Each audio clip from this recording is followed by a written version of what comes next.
Good evening, I'm Emily Talapa. And I'm Brianna Mercado. Here's what's coming up next on Panthervision. Health concerns for students on campus.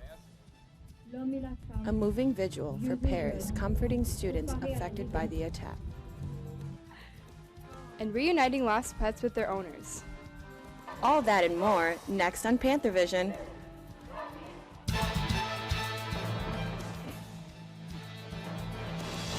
From the University of Wisconsin-Milwaukee, this is UWM Panthervision. A weekly newscast reported, written, and produced by students in the Department of Journalism and Mass Communication.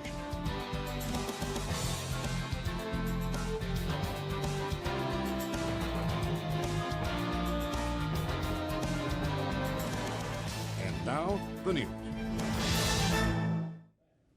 Good evening. Big medical concerns at UWM. Emily Zantow is here with more. UW-Milwaukee has confirmed one case of the mumps. Norris health officials are reaching out to anyone who has been in contact with the infected person. Mumps are highly contagious and viral, but Norris officials are hoping that the timing of this will help stop the spread. This is more than your average year in terms of mumps cases. So what we're hoping, it wouldn't be unexpected to have some additional cases, but what we're hoping is that because of the timeline of this and our awareness and the holiday break again, that it will be very limited. There have been 37 confirmed cases in Wisconsin alone this year, and most are associated with universities. UW-Milwaukee is offering free vaccinations on Wednesday at the Union Fireside Lounge. Norris health officials advise anyone suspected of having mumps to stay home. Back to you, Emily and Brianna. Thanks, Emily. Mumps are a highly contagious virus that is known to cause throat and jaw swelling. The problem is that people can spread the disease before they know they are sick. That's because symptoms usually show up to 16 to 18 days after being infected. Earlier signs of mumps include fever, prolonged headaches, muscle soreness, exhaustion, and loss of appetite. If you're concerned about your health, contact Norris Health Center as soon as possible. It's been 2 weeks, but the violence in Paris is still resonating at UWM. The November 13th terrorist attacks killed 130 people and injured about 3 times as many. Ketchy tells how, for one student, the violence hit especially close to home. Following the numerous recent attacks against the civil society, to come together. English, French, and Arabic. A speech delivered in 3 languages brought 100 students to Space Plaza 3 days after the terrorists struck Paris. There were no candles, but to see chilly rain undeter so many warmed Matilde Maslin. It means a lot, especially when you are so far away from home. Maslin is an exchange student from Paris. She was close by when the 2 gunmen opened fire at the Charlie Hebdo headquarters. It was worse this time because last time I was afraid for myself because I was in Paris, and now I'm afraid for everyone else, like my whole family, my friends, everyone. Yeah, here it is.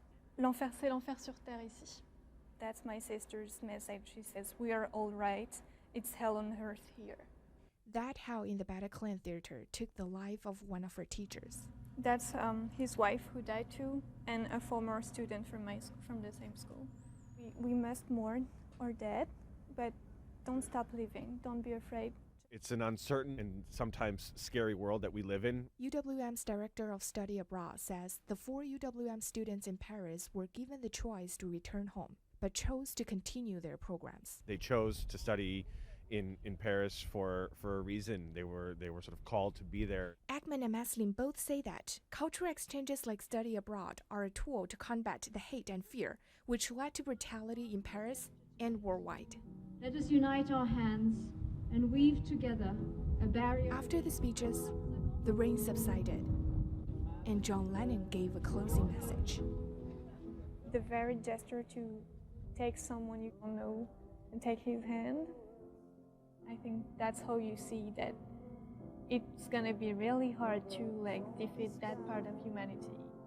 In Milwaukee, I'm Kat Chi for Panthervision. A UWM professor is currently in Paris and was near the scenes of some of the attacks. Panthervision's Tyler Krieger joins us with more now on that story. Tyler? Tammy Williams is familiar with the Bataclan Cafe and Theater in Paris. She has the Wi-Fi password, she knows the specials, she's a full-on regular.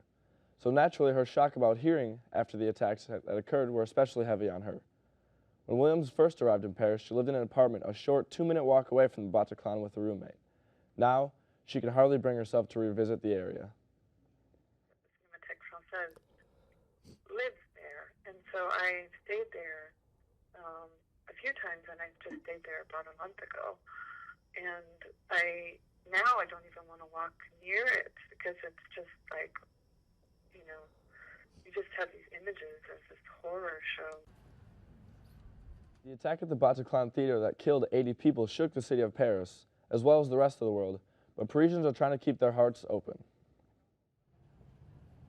And I would say that the one thing I have not felt here is hatred. Like, it's amazing. People are kind of trying to move forward. They're trying really hard, but there still is this mass anxiety. Williams says the attacks seem to evoke a strong sense of solidarity among Parisians. She's in Paris on a research sabbatical. That's all in Paris. Back to you, Brianna. Thanks, Tyler. Standing the solidarity, people across the nation are showing their support for the students at the University of Mizzou as racial tensions grow on campus. And as I found out, UWM students are joining the movement. In 1964, I walked my tail off so I can vote, so I can move on the South Side. This is happening. More than 75 UWM students dressed in all black marched throughout the Union in solidarity of the Mizzou Alliance on Thursday. President of the Black Student Union, Lavelle Young, led the rally. We are not here to just chant in solidarity with Mizzou, but we also here to say that we actually experience these same issues on our campus. Lavelle asked why students came. Why are you tired? I'm tired of racism on campus. I'm tired of segregation. I'm tired of it all. I want it all to end now, today. Student Devin Gatton came to make sure people knew what the rally was about. Cause a counter-protest, counteract the message that the Black Student Union and SDS was giving here on campus, which is UWM supports Mizzo and what Mizzo is doing, and not everybody does. As a matter of fact, the majority of the campus doesn't even know what's going on down in Missouri. Then, over 30 students laid on the floor in a dying demonstration. In Milwaukee, I'm Brianna Mercado for Panthervision. Marquette also held a demonstration at the same time, and a follow-up discussion was held at the Union. Chancellor Monet is responding to a string of robberies and carjackings near campus. Monet announced that UWM police will increase patrols and officer safety courses. He also reminded students to use resources like SafeWalkers and BOSS. Almost 300 surveillance cameras are being added to campus to increase safety. In general, crime is down about 35% this year, but the crimes that have happened have been more concentrated. UWM students receive crime alerts. They can receive crime alerts on their cell phones by signing up for Safe Alerts. Nearly 34,000 people in Wisconsin are registered to concealed weapon carry-on in public. But UWM's campus is an entirely different story. Panthervision's Jason Girondale has more. New legislation being considered by the state senate could drastically change the campus. Devin Gatton and the Young Americans for Liberty held a table event to try and get their message to students. Well, some of the major misconceptions that we're hearing right now about concealed carry on campus is that once it passes, everybody's going to be in the courtyard, OK Corral style, having their guns out, blazing at each other, shooting each other just because they can, and it's a ridiculous notion. Gatton disagrees with that notion. The problem is that you have to be over the age of 21, first of all, to be able to even conceal carry here in the state of Wisconsin, right? So that eliminates a giant chunk of the population here at UWM. But then there's other qualifiers that would lower the population even further and further and further. Veterans in UWM's Maverick Center believe the addition of guns would create more problems than it would solve. Because right now people are thinking like you're adding guns to something that doesn't need to have guns. You're making a volatile situation of a situation that's not even close to being volatile right now. Why? The debate continues, and as of now, students are forbidden to conceal carry on campus. In Milwaukee, I'm Jason Gerondale for Panthervision. A bill has been proposed by Wisconsin lawmakers, which would repeal current weapon bans on UWM campuses. Until then, students will have to leave their weapons at home. UWM Chancellor Mark Monet says he hopes to announce budget cut plans for 2016 by the end of the month.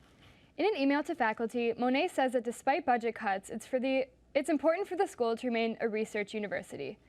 The only other research university in the UW system is UW-Madison. The UWM System Board of Regents is starting to put together a new tenure policy.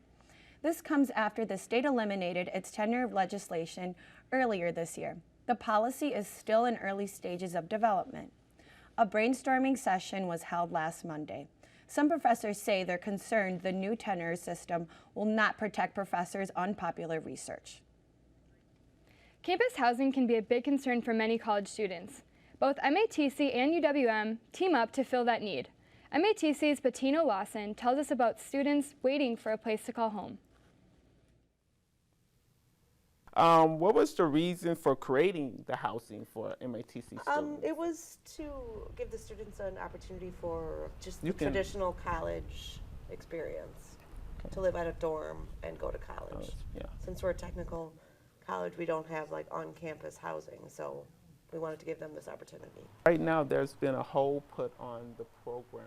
Why? There were more students interested in it than they could hold. Okay. Yes. What was the number of students that have now are being housed? 20 to 25 there now.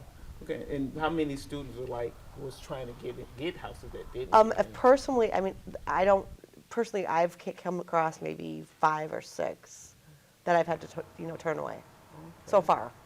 It could increase. Okay. What steps are MATC and UW Milwaukee taking to resolve the problem? They're not taking any. UWM students obviously come first. Right. So it's basically if there's room on the dorms, which there usually typically has been until now, that they allow our students to come there. Does MATC plan on partnering up with other local campuses? Not that I'm aware of, no. Not that you're aware of. Okay, so there's not. What about building their own housing? I mean, no. They're a technical college, so there's a big difference as far as traditional, types of offerings to students. I don't think we can afford to have on-campus housing. I don't really know what would be all involved in that. Coming up next on Panthervision, Finding Fiddle. The local group helping Milwaukeeans find their best friend.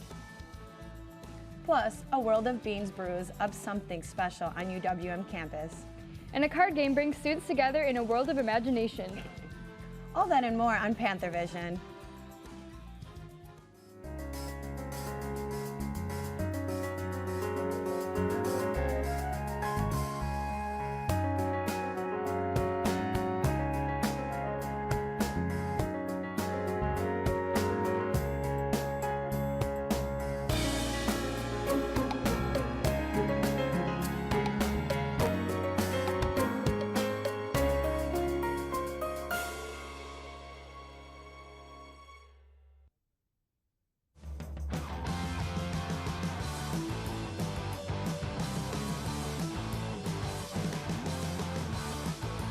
This is where powerful ideas lead to proven results.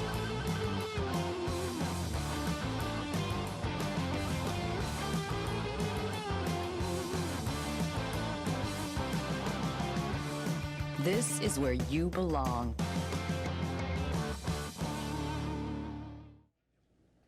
The Milwaukee Area Domestic Animal Control Commission, or MADC for short, cares for more than 11,000 animals a year.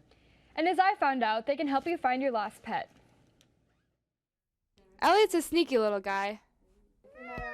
The front door wasn't locked, so he pulled on the drapes and let himself out. And his owner, UWM senior Blair Wright, knew where to turn when he escaped. MADC, or Milwaukee Area Domestic Animal Control Commission, holds stray and lost pets until they can be adopted or returned to their homes. The first thing we do is we check them for a microchip, and then we take a picture of them, we put it on our website, and then we deworm them, vaccinate them, and then give them food, water, and a place to sleep like this. Kathy Schillinglaw, Maddox volunteer and outreach coordinator, helps treat the pets. They are then held up for 8 days before being put up for adoption, but that is not the preferred goal. I mean, adopting out cats and dogs is fantastic, but if we know who the owner is, that's really our ideal. The best way to do so is with microchips, which act like an internal ID system.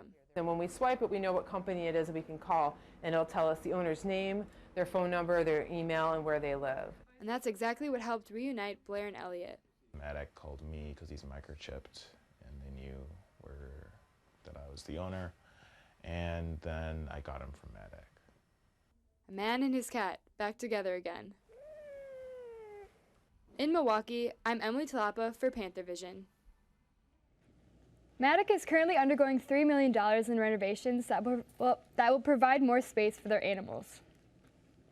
The University of Wisconsin system is recruiting students and staff to brainstorm financial solutions to combat budget cuts.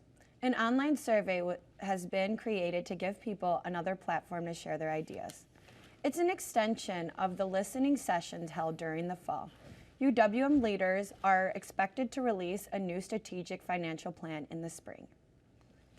Lawrence University is easing the cost of college with a $52 million scholarship fund.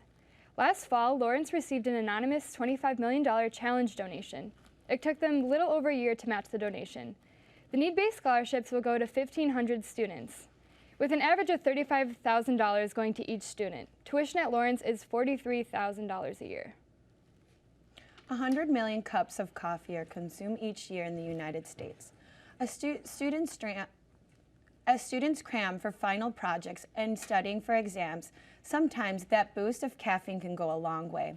At UWM, the Inclusive Excellence Center hosts an international coffee social that brings beans from around the world. Amber Bach reports. Coffee is not just something you drink out of a cup.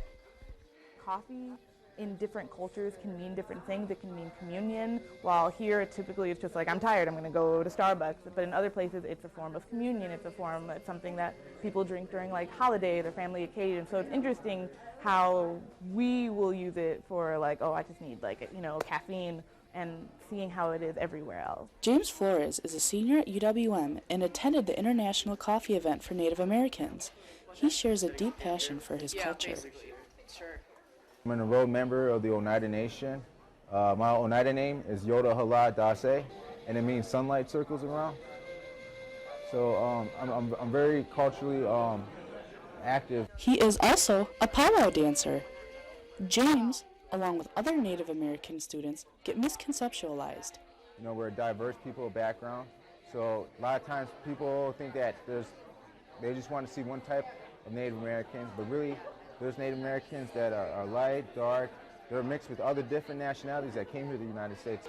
Remember, drinking coffee together and chit-chatting is better than drinking it alone. In Milwaukee, I'm Amber Bach for Panthervision. Luis De Leon joins us with a look at our weather. Thanks, how you guys doing? Pretty good, how are you? I'm doing all right. We haven't seen much snowfall really at all this December. It's a slow start to winter, and for some of us it's a good thing. Others who really enjoy the snow, we're going to be seeing that trend continuing where we're not going to see much snowfall this week. Rather, we might actually see some rain. So all right, take some rain. I guess so, yeah. As for your weather headlines, we are going to be seeing that slow start to winter continuing this week. For those who don't like snow, it's a great thing to hear. Temperatures staying in the 40s and maybe even touching 50 at some points in the week. These temperatures and the moist air will be able to fuel some of those showers, which will be possible in the middle of the week and towards your weekend. As for the winds, seeing them rather calm, so no frigid cold just yet. As for your current conditions, currently here in Milwaukee right now, mostly cloudy skies. That sun peeking through just a little bit in some places, but for the most part, very overcast skies. Temperature right now at 40 degrees and the dew point at 29. As for the rest of the day, as I said before, the clouds are going to stick around. We're really going to see a very gray week, you might say. Overcast skies for the rest of today. High of 46, low of 34 with a 0% chance of precipitation for now.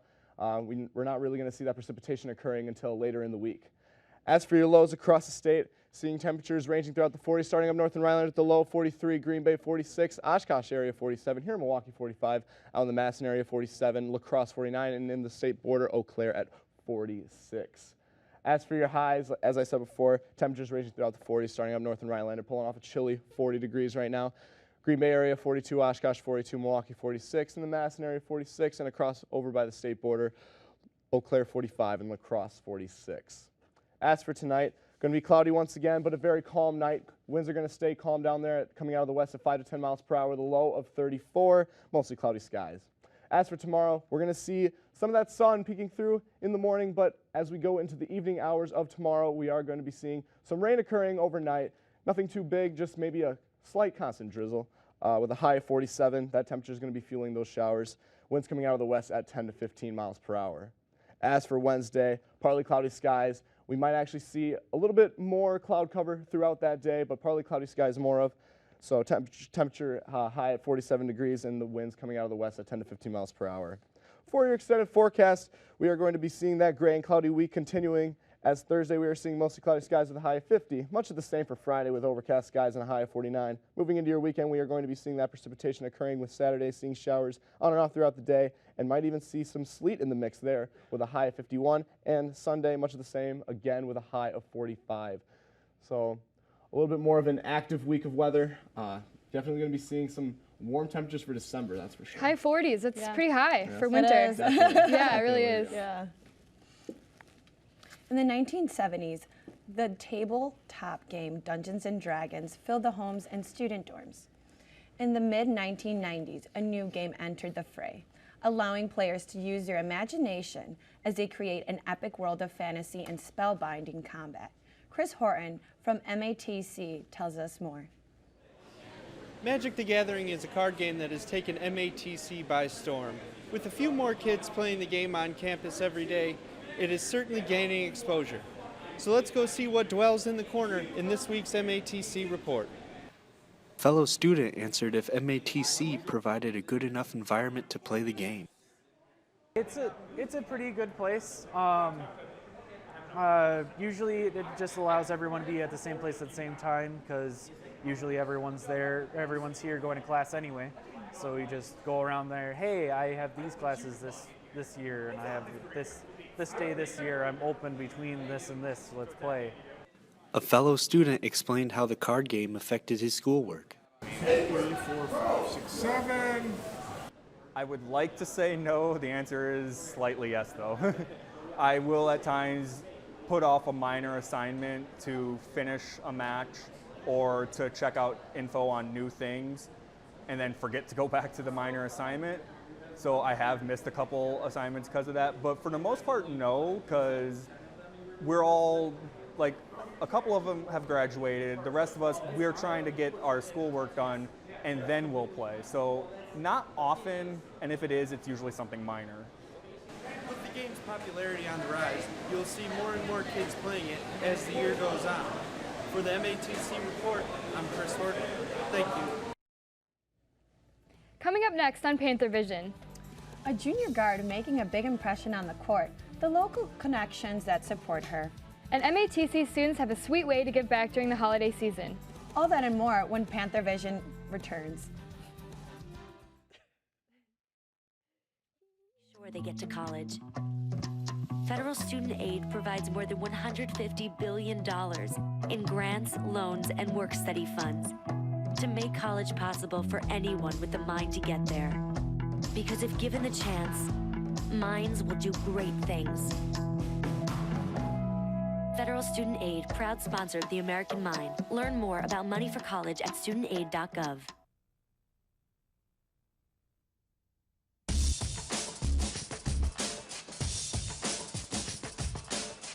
A strong, productive workforce. Building one requires proper education and training, not just for today, but for tomorrow. That's why for the last 100 years, thousands of successful workers wearing hats like these began their careers with this one hat. back-to-back victories in the Panther Arena lead the women's basketball team into a winning record and continue the men's streak. And one UWM soccer player achieves an award off the field and in the classroom. Kat Chi joins us with sports. Kat? Thanks, Brianna and Emily. The women's basketball team has secured a victory at home against the Northern Illinois Huskies. With the final score of 73-58, they dribbled their way into a winning record that will hopefully continue throughout the season. Sophomore forward Steph Kostowicz posted a career high of 20 rebounds and 11 points. Kostowicz wasn't the only Lady Panther with a big night. Junior Alexis Lindstrom transferred from Northern Illinois University and faced her former team. After sitting out her first year as a Panther due to NCAA transfer rules, Lindstrom started every game so far this season. John Gettings tells us more. She is deadly from outside the arc and has this, has the potential to really spread teams' defenses out and help our posts on the inside. Women's basketball coach Kyle Recklich thinks highly of Northern Illinois transfer guard and small-town Wisconsin native Alexis Lindstrom. I grew up in Howards Grove, Wisconsin, so it's only about an hour north from here. And I have an older brother who went to Marquette, who's now a lawyer in downtown Milwaukee, and then my parents are both from the Howards Grove area as well. Lindstrom is the first hoopster in her family. I do not have any basketball background in my family, but my parents played sports in high school, just nothing basketball-wise. Recklich said that Lindstrom has emerged as a team leader. Yeah, she actually has really stepped into that. So last year she was one of our hardest workers, just only being able to practice, and we kept watching that and watching that. And she's more of a lead by example type person. I'd love to get her to talk a little bit more, but she does definitely lead by example. She's always playing hard, wins our Heart Jersey and our Hustle Award quite often in our practices, and so that really shows the younger players what it takes to be successful at this level and the extra work that you have to put in to be a really good college player. Lindstrom acknowledges the youth, but still thinks the team can be successful. We're young, we're new to some of the stuff that's going on the court, the plays and stuff like that. But once we put it together, I think we're all we're a pretty quick team. We can push the ball, we can do different things, and I think if we put it all together, we'll be pretty explosive and pretty good this year. In Milwaukee, I'm John Giddings for Panthervision. The men's basketball team played the Southern Illinois University of Edwardsville, defeating them 64-51 on Thursday night. The Panthers were 100% on their free throws in the first half. Senior Matt Tybee led the team with 12 points, and this win puts their season at 6-3. Their next game is in Madison against the Badgers on December 9th. Senior Kelsey Hobart, a midfielder on the women's soccer team, is getting the highest academic honor in Division I sports. Hobart was named a member of the Academic All-America team with a GPA of 3.97. Hobart, a pre-med chemistry major, is the second Milwaukee women's soccer player to earn the honor. After sustaining a season-ending injury last year, she returned this fall as an important asset to their winning season. That's it for sports. Back to you, ladies. Thanks, Kat. MATC's renowned baking department is auctioning off student-made gingerbread houses. The sales from the auction go towards scholarships for baking students. Emmanuel Espino has the story. MATC's baking department is known for their delicious food, and the gingerbread houses that students are making this year certainly look like they will not disappoint. For 19 years, the Baking and Pastry Arts program at MATC has created gingerbread houses to be auctioned off at the beginning of December. The proceeds then go towards scholarships for students of this program. Well, our students, they're in their first or second semester of our program, and one of the classes they got to take is cake decorating. So as one of the projects in cake decorating, they have to develop a gingerbread house, and from there, taking it over to the Milwaukee Public Market, where Milwaukee area bakers graciously give us a donation for scholarships. So the students actually compete for some real live money. Although this is an assignment, the students seem to be having lots of fun. This is like most of our first time, so like learning what's good for gluing icing, what's good for getting a shine, There's a lot of difficult stuff. I did a lot of like glass work, which is a lot harder than I thought it would be. This is like my 5th one, and I broke all the ones before it, the little dome. So, but it's fun and it's working out. Everybody else, this is working out too. So, If you'd like to bid on a gingerbread house, or even just come look at them, come on down to the Milwaukee Public Market. I'm Emmanuel Spino with your MATC report. Thank you for tuning in for tonight's edition of Panthervision. And you can watch us on Time Warner Channel 14 and AT&T Uverse Channel 99 at 5:30 on Wednesdays and Thursdays, and again at 10:30 on Saturday and Sunday mornings. Sadly, this is our last newscast of the semester, and we'd like to thank the television production students at Milwaukee Area Technical College for making us look good each week. We will see you again in the spring